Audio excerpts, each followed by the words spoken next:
What is going on, YouTube world? It's Coffee. Tapping back in, talking some NFL with y'all as we are just one day away from the NFL's Final Four. Not even a full day, less than 24 hours. I want to hear everyone's takes, predictions for tomorrow's games, the conference championships, no question, in the AFC. I want to see Lamar Jackson and the Ravens eliminate Mahomes and the Chiefs. You don't even got to ask about that one. Over in the NFC, it's a little more complex, as shout out to my guy Jay Militant. He's a diehard member of Niner Gang, Niners fan. Me and him kept pushing for that Bills-Niners Super Bowl that we never got back in the 90s, that a lot of the great analysts back then kept selecting that was going to be the Super Bowl matchup. It never happened. We were hoping to see it happen this year, last year as well. But obviously, you know, my Bills is a tough loss we just experienced last week, this off-season hangover that we're all just nursing. It hurts real bad right now, but stay tuned, Bills fans, Bills Mafia. We got a little bit of Bills news to get into that we'll talk about momentarily. And we also got to go back down memory lane a little bit and reflect on some things, you know, so stay tuned for that. But, you know, I want to see my guy Millie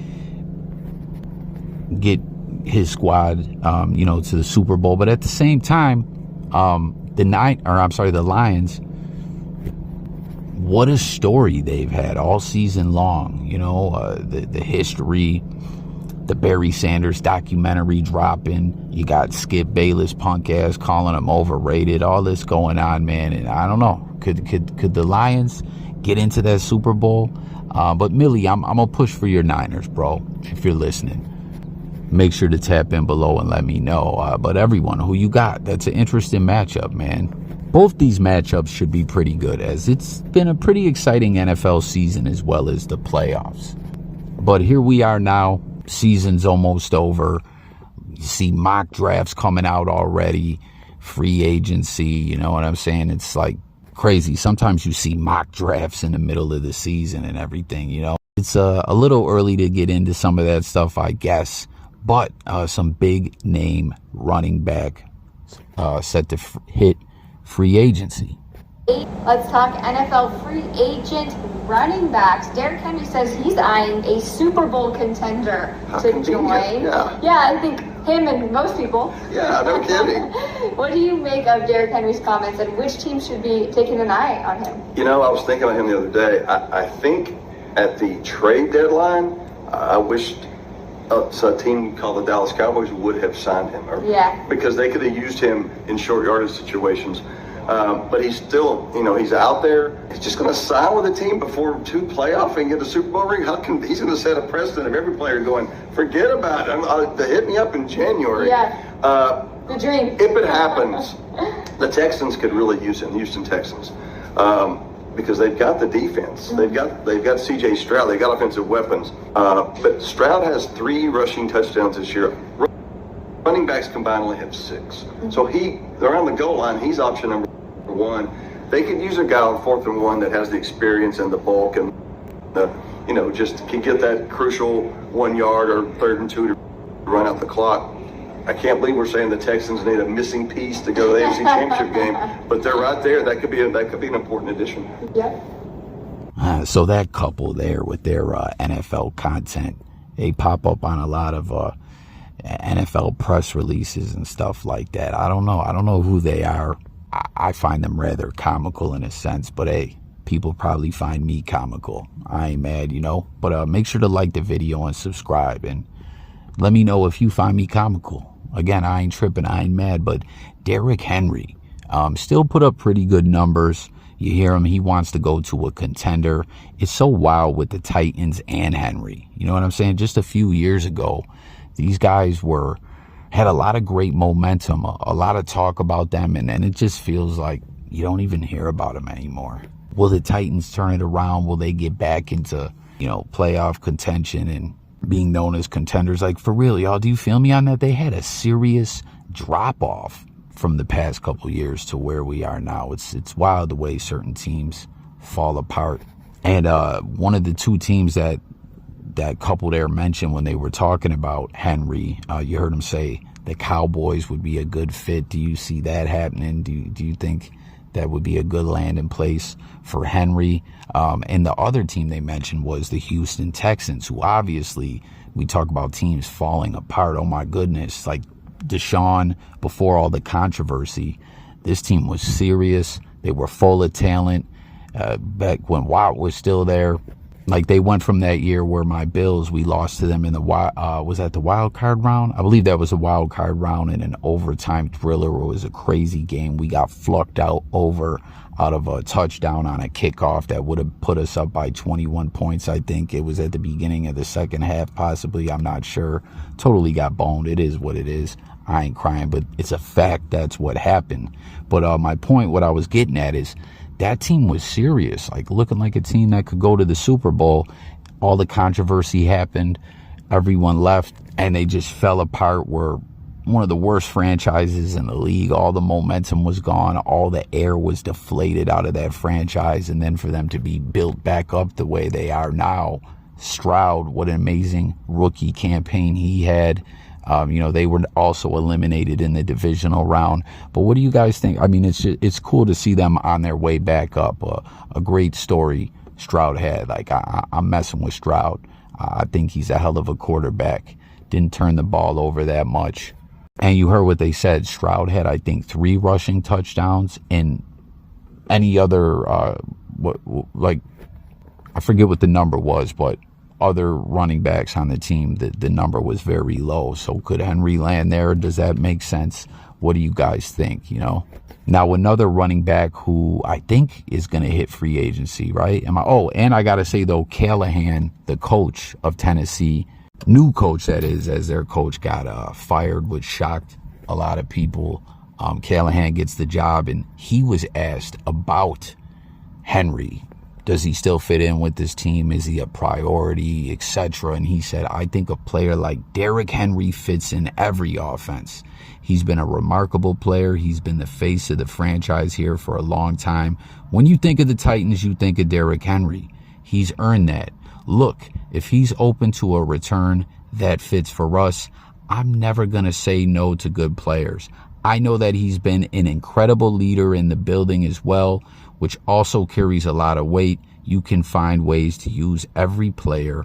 There's an offensive system that would say, I don't like to have Derrick Henry. There's no offensive system that would say they wouldn't like to have Henry there. So Callahan, he's just getting the job right now.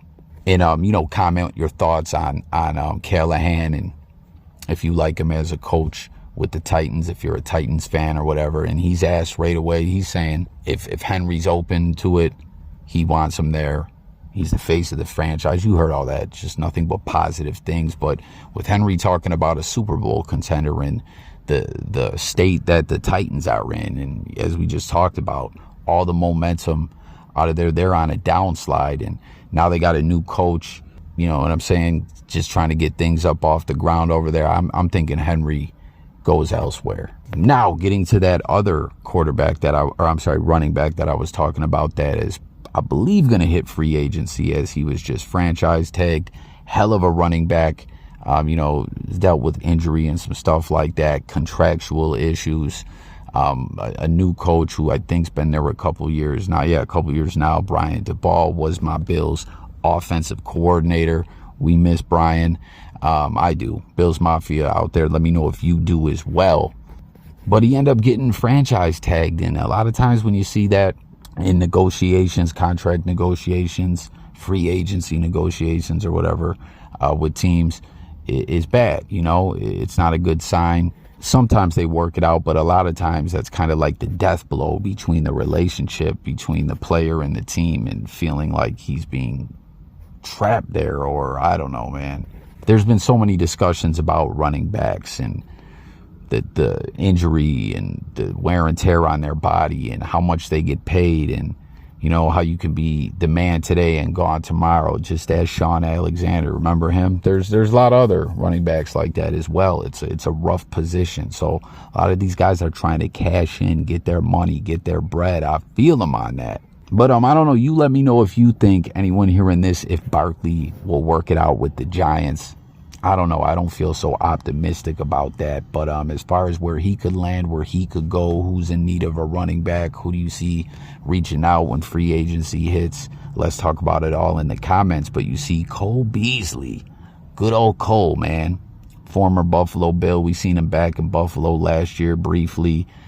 He's a wild dude, man. I got to get to another video about Cole in a little while after this one. But it seems like Cole is really finally thinking that his days are behind him playing, which we saw him retire, come out of retirement, sign with teams, being practice squad, unpractice squadded, walking away mutually. We saw that last year with the Buccaneers. Then he ended up going back with my Bills briefly. He was there with us in the playoffs. Then this year, he was with the Giants, right? He's got the DeBall connection and all that. But I don't know. It didn't really work out. He walked away from there as well. But he's saying to his former teammate, Barkley, hey, go to the Cowboys, man. Go to the Cowboys. As he also has shared, since I think this is it for his playing days, he's a Texans fan and a Cowboys fan. Go Texans, go Cowboys. He's a Texas guy, right?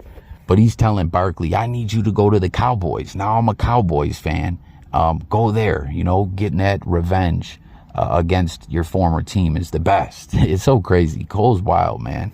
And I know this firsthand as a Bills fan. We've seen him fall out, become beloved with the Bills, be a part of the Bills, turning the culture around into a winning team. Then,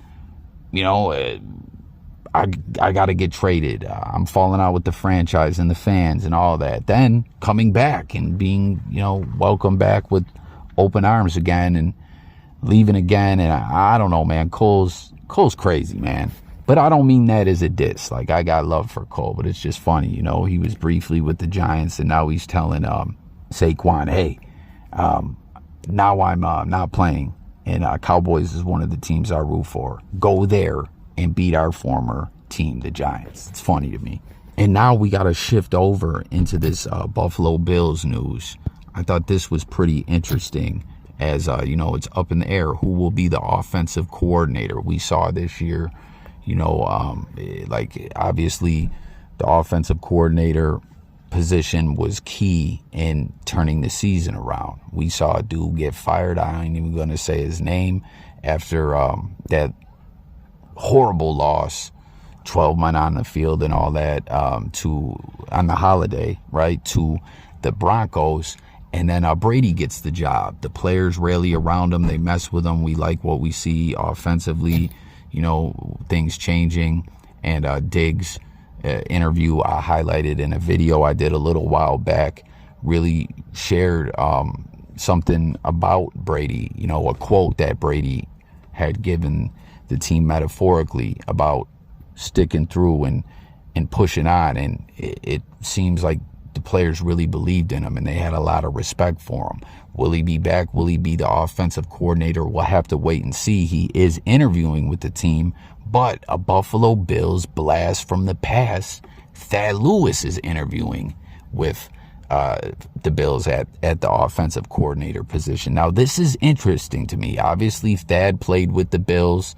After Buffalo, he bounced around. He was a journeyman, a couple of teams for a little while before he went to college, coaching with UCLA.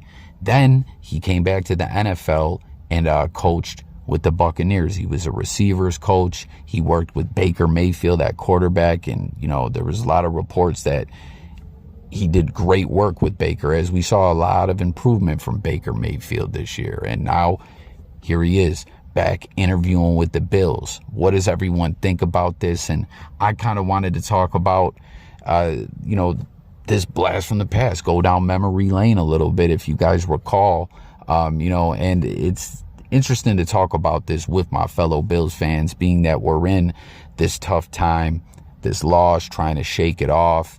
And, a lot of Bills Mafia can become very negative. But listen, I'm not happy about this, okay? But we're still a sea hair away from that ring. And when I say this, we look back when Thad Lewis was in Buffalo during the drought still. Look how it was. We were still trying to find a solid quarterback. If you guys recall, we had just drafted E.J. Manuel. We had Tool time, Jeff Tool, undrafted guy. Was he like Division 1A or Division 2? Hell of a quarterback, had a cannon on him.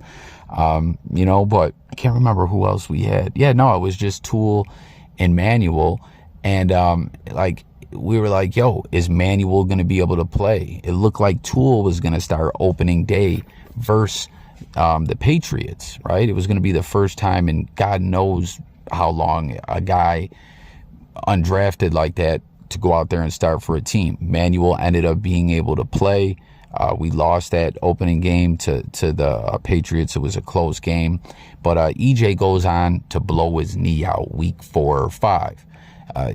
Then Tool looked bad when he came in that game. That was a primetime game against the Browns. Jim Brown was out there for a ceremony prior to kickoff and everything. And then it was crazy. It was a wild game, if you guys recall. Not only did EJ blow his knee out, I'm not remembering. Oh, Brian Hoyer was starting for the Browns, and Kiko Alonso folded him in half and injured him. So both starting quarterbacks got sidelined that game with pretty serious injuries. And Tool came in, who had seemed like a decent QB, and he was picking up things well with the Bills. But when he got out there, it was I don't know if he had stage fright or whatever. He looked terrible. And Brandon Whedon for the Browns threw a touchdown, and we lose. So after that, we're like, what do we got to do?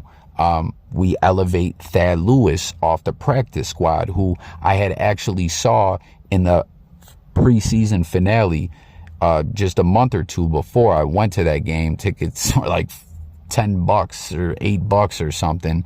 And with all those injuries, the Bills started Matt Leinart in that preseason finale, and he looked absolutely horrendous. And we had traded for Thad Lewis as well to have, 2 quarterbacks to play in that preseason game. We made a trade with the Lions. He doesn't make the roster, goes to the practice squad. We activate him. And, in his first game starting for the Bills after Manuel was out, Thad went out there and played his heart out in an overtime loss to the Bengals. It was pretty interesting. He threw a bomb to Marcus Beasley. He rushed for a touchdown, which you'll see footage of in this video, on a quarterback draw, put us up 7-3, against a very good Andy Dalton-led Bengals team. Then late in the game, he threw a bomb to Flash Goodwin to tie the game up and take us to overtime. And man, Flash Goodwin, what a receiver, guys. Shout out again to my guy, Jay Milley, Niners fan. I know Goodwin went to the Niners after the Bills. I don't know how it really worked out with him. I think he did pretty well there. I don't think he's in the league anymore, right? But I was so pumped for Flash because he was an Olympian. That dude had crazy speed. And Thad hits him on the bomb. We go to OT. We lose. We lose to the Bengals. Tough loss. And you see the other games on here that he started. He got the nickname the Dolphin Killer as we swept the Dolphins that year with Thad starting. Those were his only 2 wins with the Bills. We lost to the Saints with him as well. He fought hard. And I forget, I'm not even looking at it right now. The screenshot that I shared, it only shows 5 games. He actually started 6 games for the Bills. 4 touchdown passes, I think 1 rushing touchdown. Threw for just over 1,000 yards. Eclipsed the 1,000-yard mark in 6 games. But I like Thad, man. He really had a lot of heart, and he fought hard, and it was a tough time. And that's what I'm saying, guys. Everyone, it's heartbreaking what we're going through right now. But you look back at a time like this when we didn't know what the fuck we were going to do at quarterback, with Manuel. And EJ was another messed up story as well, you know what I mean? I really thought EJ showed some promise at times, but that knee injury changed up the trajectory of his career. He lost a lot of the mobility. And I don't know. I just don't know. Comment, everyone, what in the fuck happened with EJ Manuel? Because the times after that, he just, not that we saw much of him anymore, he just looked like a shell of his former self. It was so crazy with EJ. He either looked really good or really bad, I guess. Bipolar football is the way but Thad ended up getting injured. and as well. And then Toole ended up starting a game, which we lost against the Chiefs. There was like a whole Chiefs curse kind of. Maybe I should do a video about that. That started right around that time, man, where we just, like, total different than what we're looking at now with these Bills, Chiefs, Allen, Mahomes. Back then, I think it was Alex Smith. But we just kept having him on the ropes and not being able to finish him off. And Toole looked really good in that game, hitting Flash Goodwin on a bomb, but then later threw a pick six that got returned like 100 yards. We were about to score a touchdown. I don't know why they just didn't hand the damn ball off. But, you know, I'm getting a bit off track as I do, as I coffee talk it up with you guys. But after that, I think Toole started like one game. Then EJ came back from injury. And then the next season, in the preseason, we had EJ, Toole, and Thad Lewis on the roster leading into week one. I think we had a fourth quarterback as well. I forget that guy's name. He went to like a Division II school that had a spider on their helmet. What was that guy's name? It doesn't really matter. He never really played, and none of those guys made the team. It was crazy. Like right before week one, we cut Thad Lewis, we cut Toole, and signed Kyle Orton as the backup to EJ Manuel. We started off the season 2-2, and that was it. They said we're benching Manuel, and Orton had a pretty good season with the Bills that year. We finished out 9-7, just missing the playoffs. It's heartbreaking, man. And then Doug Marrone walked away from the team and resigned. St. Doug. He was gone. But here we are now, 2024. We're one of the best teams in the league. I know it hurts, Bills Mafia.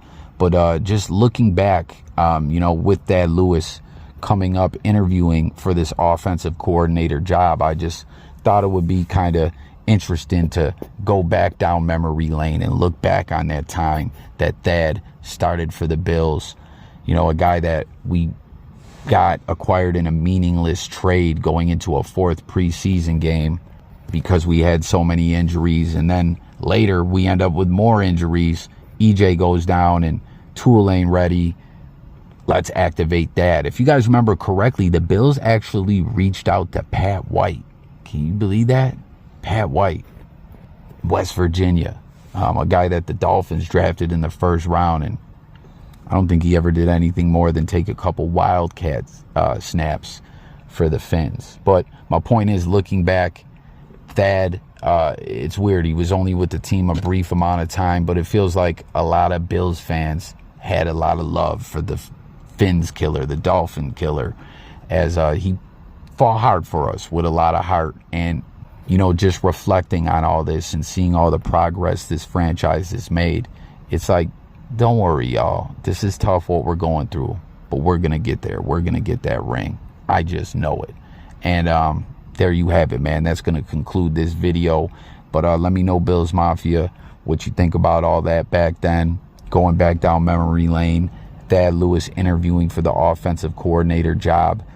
Do you guys think he has a shot landing that job? Do you want Brady to keep the job? Will Brady interview elsewhere? I don't know. I hope he stays in Buffalo, as he is a part of, you know, this Bills franchise in a major way right now, and this ongoing quest, Super Bowl quest that the Bills are on.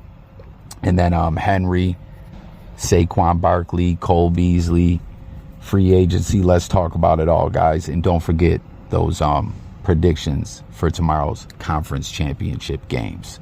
Thanks for watching. Subscribe. Let's talk. I'll catch you later. Peace.